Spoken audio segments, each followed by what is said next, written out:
শাক খেতে ভালো লাগে না? মুখের স্বাদ পরিবর্তন করে শাক খেতে চান? তো চলুন আজকে ঢেঁকি সর্ষা বানিয়ে নিই। এখানে দেখুন আমি ঢেঁকি শাকগুলো কেটে পরিষ্কার করে নিয়েছি, আর এখানে বেগুনটা আমি কেটে নিচ্ছি লম্বা লম্বা করে। এরপরে আমি কিছু আলু নিয়ে নিয়েছি, সেই আলুগুলো ওখানে কেটে মিশিয়ে দিব। তো বেগুনগুলো যেরকম শেপে আমি কাটছি, ঠিক একই রকম শেপেই আমি আলুগুলোকেও লম্বা লম্বা করে কেটে নিব। এখন সব সবজিগুলো মিশিয়ে নিচ্ছি।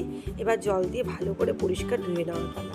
এবার তেলের মধ্যে 5 ফোড়ন সম্বার দিয়ে প্রথমে টমেটো আর কাঁচা লঙ্কাটা ফোড়ন দিয়ে দিচ্ছি। এখন সবটা আগে ভালো করে নাড়াচাড়া করে নিব, তারপরে সবজিগুলো দিয়ে দেবো। এই আলু আর বেগুনটা দিয়েও এখন টমেটো আর লঙ্কার সাথে ভালো করে নাড়িয়ে নিচ্ছি।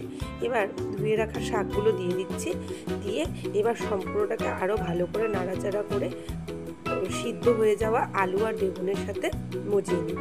শাকটা পরে দেবো, কেননা শাকটা সিদ্ধ তাড়াতাড়ি হয়ে যায়। এবার আমি বেটে নেওয়া সর্ষাটা মিক্সিতে পেস্ট করে রেখেছিলাম, সেটা এখন দিয়ে দিলাম। মিলিয়ে নিয়ে প্রয়োজন মতো লবণ, হলুদ আর অল্প একটু পরিমাণ মিষ্টি দিয়ে ভালো করে নাড়িয়ে চাড়িয়ে এই যে তৈরি হয়ে গেল আমাদের ঢেঁকি সর্ষা। খেতে যেমন স্বাদ, দেখতেও তেমন সুন্দর।